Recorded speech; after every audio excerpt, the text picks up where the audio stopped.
ভাই, আপনার purse. Thank you ভাই। আপনাকে কোথায় যেন দেখছি।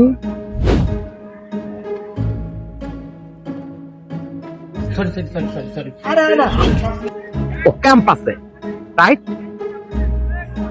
কিন্তু আপনি এখানে কেন? ভাই, আমার মা বাবা কেউ নেই। আমি এতিমখানায় বড় হয়েছি। এতিমখানার শিক্ষকরা আমাকে এই ভার্সিটিতে ভর্তি করে দিয়েছে। আমি দুদিন হলো এখানেই আছি। আমার থাকার কোনো জায়গা নেই। আপনি যদি দয়া করে আমাকে একটু থাকার জায়গার ব্যবস্থা করে দিতেন। আসলে আমিও ম্যাচে থাকি, খুব ছোট্ট একটা ম্যাচ। আমরা অলরেডি 3 জন এখানে আছি। খুবই হিজিবিজি অবস্থা। তারপরেও হয়তো তুমি কষ্ট করে থাকতে পারবে আমাদের সাথে। যদি তোমার সমস্যা না থাকে তুমি তাহলে চলো। সত্যি বলছেন ভাই? কত বড় উপকার করলেন, আমি তা ভাষায় প্রকাশ করতে পারবো না ভাই।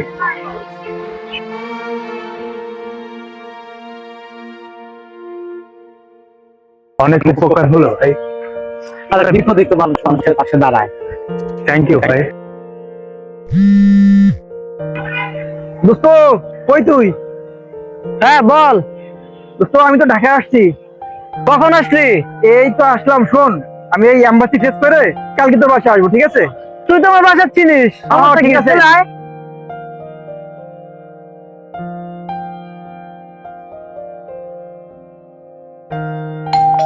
যে শীত, এই শীতে তুমি কিভাবে এখানে বসেছিলা?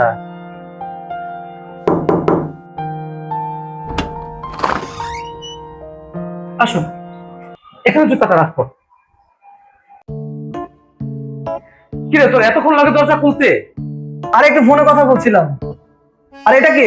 তুমি একটু রাখো। আরে শোন, ও হচ্ছে আমাদের নতুন রুমমেট। আজকে থেকে ও আমাদের সাথেই থাকবে। দুজনে জায়গা হচ্ছে না, এতটুকু রুম, তার মধ্যে 3 জন কিভাবে? আজব।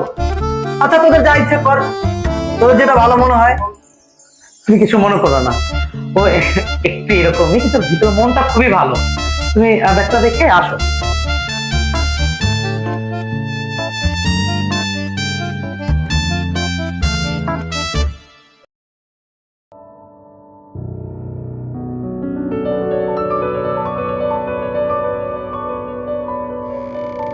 আহনাফ, আহনাফ, কি দেখ ঘুমিতে না? আহনাফ ভাই, আহনাফ না? না ভাই, ও তো একটু বাইরে গেল। ভাই, আপনি কে? আপনাকে তো চিনলাম না। আহনাফ আসুক, তারপর চিনবেন। শালা আসুক আজকে রুমে। আচ্ছা ভাই, আপনি তাহলে বসুন। ঠিক আছে, ধন্যবাদ। আপনাকে তো চিনলাম না। আমি আর শাহিদ ভাই একসঙ্গে ভার্সিটিতে পড়ি। শাহিদ ভাই আমাকে এখানে থাকার ব্যবস্থা করে দিয়েছে। আচ্ছা, শাহিদ ভাইটা কি? তুই কই গেছিস? আরে বলিস না, জরুরি একটা কাজে একটু বাইরে বেরিয়েছিলাম। তুই কখন আসলি? এই তো আসলাম। তোর জন্য ওয়েট করতে করতে তো ম্যাচটা গরম হয়ে গেছে। ঠিক আছে, বস।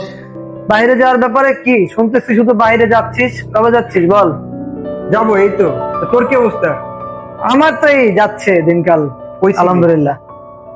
ওই যে বাইরের ফ্রেন্ডের সাথে একটু সময় দিলাম। ফ্রেন্ড না গার্লফ্রেন্ড?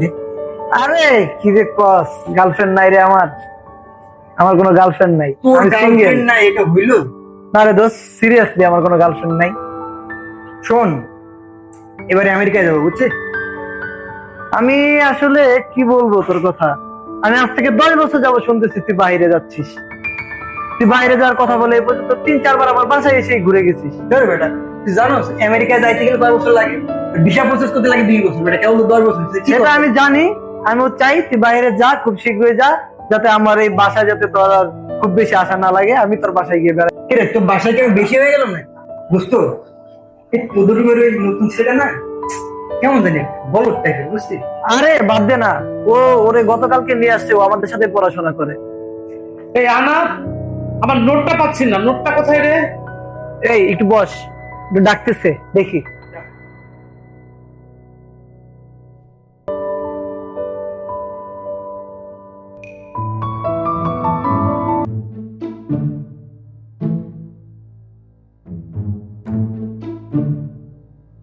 পড়াশোনা করতেছো? খাওয়া দাওয়া করেছো? হ্যাঁ ভাই, করেছি। কি খেয়েছো? আমাদের এখানে কিন্তু আমার খাবার দাবার নিয়ে বেশ ঝামেলা, যে আগে খায় সে সব খেয়ে নিয়ে চলে যায়। এখানে নিজের মতো করে থাকবো, তুমি নিজের মতো করেই খাবার দাবার খাবা। আর শোনো, তুমি রান্না পারো? আমরা কিন্তু মাঝে মাঝে খালার অ্যাবসেন্সে নিজেরাই রান্না করে খাই এবং মাঝে মাঝে না খেয়েও থাকি। সেক্ষেত্রে তুমি আসলে আমরা সবাই মিলে ঝিলে রান্না বান্না করে খাবো, মনে হয় না বেশি একটা কষ্ট হবে? আমি সবকিছু অ্যাডজাস্ট করে নেব। গুড, তাহলে তো খুবই ভালো, আমাদের বেশ মজা হবে। তুমি তাহলে মনোযোগ দিয়ে পড়াশোনা করো। আচ্ছা ঠিক আছে। আচ্ছা শোনো, তুমি কি আনারের কথা কষ্ট পেয়েছো? কষ্ট পেও না, না না, আমি কষ্ট পাইনি। ও হচ্ছে বাইরটা যতটা শক্ত ভিতরটা ঠিক ততটাই নরম। দেখবা বিপদ আপদ ওই সময় আগে চলে আসবে, তুমি ওটা নিয়ে কিচ্ছু মনে করো না, আস্তে আস্তে সব ঠিক হয়ে যাবে। ঠিক আছে, তাহলে তুমি পড়াশোনা করো, আমি একটু ফ্রেশ ট্রেশ হয়ে নিই। আচ্ছা ঠিক আছে। ওকে।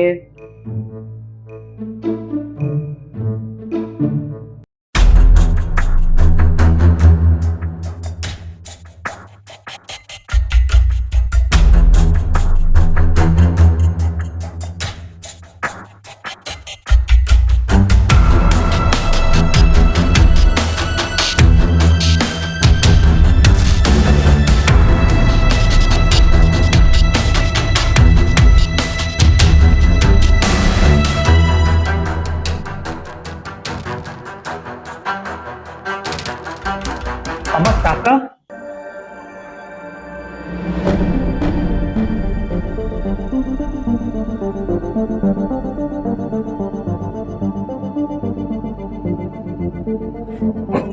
কি হয়েছে, কিছু খুঁজতেছো নাকি?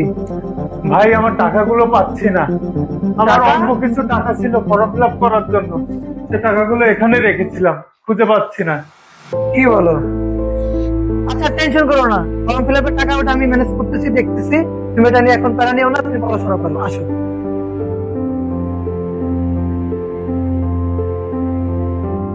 কে শুনছিস? আবের নাকি টাকা হারিয়ে গেছে। কি বলিস? আমাদের রুমে তো কখনো এরকম হয় নাই।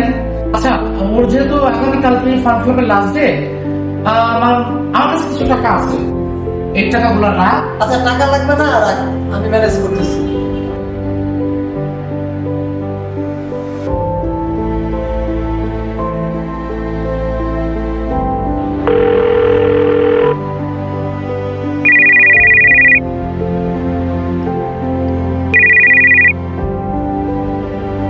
হ্যালো, হ্যাঁ বাবা, কি খবর তোমার? একটা ঝামেলা হয়ে গেছে বুঝছো। বলছিলাম না আমাদের বাসায় একটা ছেলে আসছে নতুন, আগামীকালকে ফর্ম ফিল আপ, তো হঠাৎ করে বাসা থেকে ওর টাকা হারিয়ে গেছে। ও আচ্ছা, তুমি আমাকে কিছু টাকা পাঠাও। আমি অ্যাকাউন্টসকে বলে দিচ্ছি, তোমাকে টাকা পাঠিয়ে দিচ্ছে। ঠিক আছে বাবা, ওকে, যত্ন নিও, আল্লাহ হ্যাঁ? হাফেজ। আল্লাহ হাফেজ।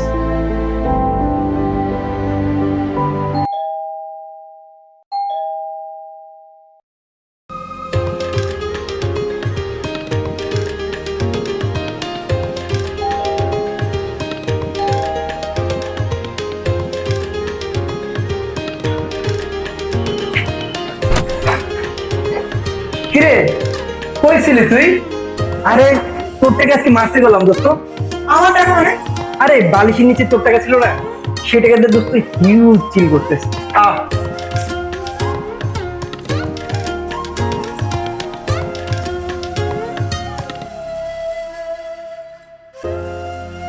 কিরে সাহেব, ঘুমাচ্ছিস?